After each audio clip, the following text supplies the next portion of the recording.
Hello दोस्तों, मैं उम्मीद करती हूँ आपको मेरी सुनाई हुई सभी कहानियाँ बहुत पसंद आ रही हैं, क्योंकि आप उन सभी वीडियोस पे बहुत बहुत प्यार दे रहे हैं, जो कि मुझे व्यूअर्स के रूप में तो दिख रहा है लेकिन सब्सक्राइबर्स की संख्या के रूप में नहीं दिख रहा है। सो मैं आपसे एक गुजारिश करती हूँ कि अगर आपको मेरी वीडियोस पसंद आ रही हो तो प्लीज़ मेरे चैनल को सब्सक्राइब भी कीजिए, और जो भी वीडियो आपको पसंद आ रही हैं वो वीडियो आप अपने वेल विशर्स के साथ ज़रूर शेयर कीजिए। सो आज मैं आपको इस कहानी के थ्रू बताऊंगी और समझाने की कोशिश करूंगी कि क्या कर्म आपके जीवन को सच में प्रभावित करते हैं। सो आइए कहानी में आगे बढ़ते हैं।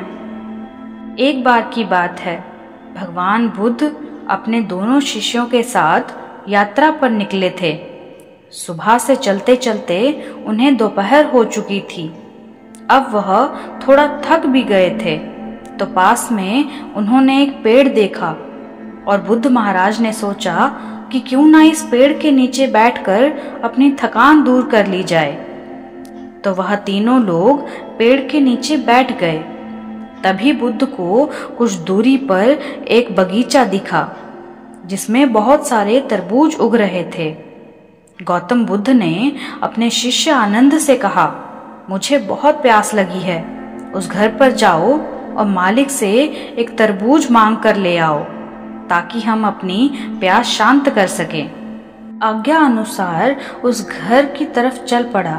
घर के करीब पहुंचने के बाद आनंद ने देखा कि एक युवती बगीचे में पानी दे रही थी। आनंद ने बहुत ही आदरपूर्वक युवती को नमस्कार किया और कहा, मेरे गुरुजी सुबह से पैदल चल रहे हैं, इसी कारण वह बहुत प्यासे हैं। क्या उन्हें देने के लिए आप मुझे एक तरबूज दे सकती हो? जैसे ही आनंद की बात खत्म हुई, युवती बहुत गुस्से में चिल्लाई, मेरे पास तुम्हें देने के लिए कुछ नहीं है, फौरन मेरे बगीचे से बाहर निकल जाओ। आनंद युवती को और नाराज ना करते हुए खाली हाथ लौट जाता है और सारी बात बुद्ध भगवान को बता देता है। बुद्ध बस मुस्कुरा दिए और अपने दूसरे शिष्य से बोले, कश्यप तुम जाओ और तरबूज मांग कर ले आओ। कश्यप के मन में संदेह था कि वह युवती उसे तरबूज देगी क्या, फिर भी उसका कर्तव्य था कि अपने गुरु की आज्ञा का पालन करे, इसलिए वह घर की तरफ आगे बढ़ता रहा। जब युवती की नजर उस सन्यासी पर पड़ी तो युवती के चेहरे पर मुस्कान खिल गई। वह युवती नहीं समझ पाई कि उसके चेहरे पर यह मुस्कान क्यों है। वह युवती कश्यप के पास गई, उसके पैरों में झुककर उसे नमस्कार किया और उनसे पूछा कि आप कौन हैं। कश्यप ने अपना परिचय दिया, साथ ही उसके पास आने का कारण भी बताया। युवती उन्हें आदरपूर्वक बगीचे में ले गई, फिर बगीचे से बड़ी सावधानी पूर्वक चुनकर एक बहुत अच्छा सा तरबूज तोड़कर लाई और उनसे बोली, आदरणीय संत, यह इस बगीचे का बहुत अच्छा और मीठा तरबूज है, कृपया इस भेंट को स्वीकार करें। कश्यप भी युवती के इस व्यवहार से काफी हैरान थे। कश्यप आभार व्यक्त करते हुए वहां से लौट गए। आनंद ने देखा कि कश्यप एक बड़ा सा तरबूज लेकर लौट रहे हैं। यह देखकर आनंद भी बहुत हैरान हुआ, लेकिन बुद्ध के चेहरे पर शांति के भाव थे।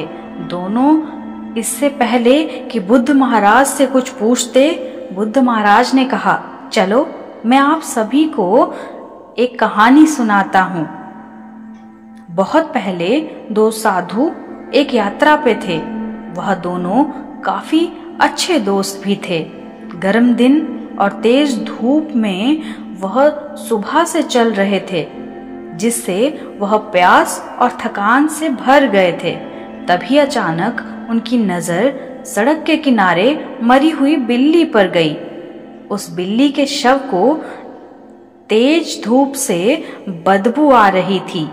पहला साधु अपने नाक पर हाथ रखते हुए वहां से तेजी से भागा, लेकिन दूसरा साधु बिल्ली के पास गया और उसके लिए प्रार्थना करने लगा, आप बुद्ध धर्म की शरण में जाएं, आपको ज्ञान की प्राप्ति हो, दोबारा आपका जन्म किसी बेहतर जगह पर हो। प्रार्थना समाप्त करते ही साधु ने अच्छे से एक गड्ढा खोदा और बिल्ली को दफनाकर आगे बढ़ गया। आखिरकार एक दिन बिल्ली का इंसान के रूप में जन्म हुआ। आप अभी जिस युवती से मिले वह वही बिल्ली थी जिसका इंसान के रूप में जन्म हुआ था। आप पिछले जन्म में वह पहले वाले साधु थे जो बिल्ली को दूर से ही देखकर भाग गए थे, और कश्यप आप दूसरे वाले साधु थे जिन्होंने बिल्ली को आशीर्वाद दिया था, उसके लिए दया दिखाई थी। इसलिए जब युवती ने कश्यप को देखा तो उसे अपने आप खुशी महसूस हुई, जबकि आनंद ने बिल्ली के प्रति घृणा दिखाई थी। इसलिए आनंद को देखते ही वह गुस्सा हो उठी। कश्यप को यह बिना मांगे तरबूज भेंट करना चाहती थी और आनंद के अनुरोध के बाद भी इनकार करती चली गई। इस कहानी को सुनने के बाद दोनों शिष्यों ने जाना कि हमें सभी प्राणियों के लिए मन में दया भावना रखनी चाहिए, सबको एक तरह का सम्मान देना चाहिए, क्योंकि हम दूसरों के लिए जो दया और प्यार दिखाते हैं या जो नफरत और क्रूरता दिखाते हैं वह लौटकर एक ना एक दिन हमारे पास जरूर आ जाता है। दोनों शिष्यों को यह कहानी सुनाने के बाद महान सीख प्राप्त हुई। इसके बाद वह बुद्ध के साथ यात्रा पर आगे बढ़ चले। दोस्तों, आपने इस कहानी से क्या सीखा आप कमेंट बॉक्स में कमेंट करके मुझे ज़रूर बताइएगा। लेकिन उससे पहले मैं कुछ बातें आपसे शेयर करना चाहती हूँ। हमारे कर्म एक ना एक दिन लौटकर हमारे पास आ ही जाते हैं, चाहे वह अच्छे हो या बुरे हो। इसलिए हमें सबके प्रति दया और प्रेम भावना रखनी चाहिए, ताकि हमारे लिए हुए कोई भी डिसीजन या किसी भी प्रकार का हम कोई कुछ भी काम कर रहे हैं तो उससे हमें कभी भी बुराई ना प्राप्त हो या किसी की नफरत ना प्राप्त हो। हमेशा जब भी करो अच्छा काम करो, ताकि जब भी हमें कभी ज़रूरत पड़े तो लोगों की दया और प्रेम ही प्राप्त हो।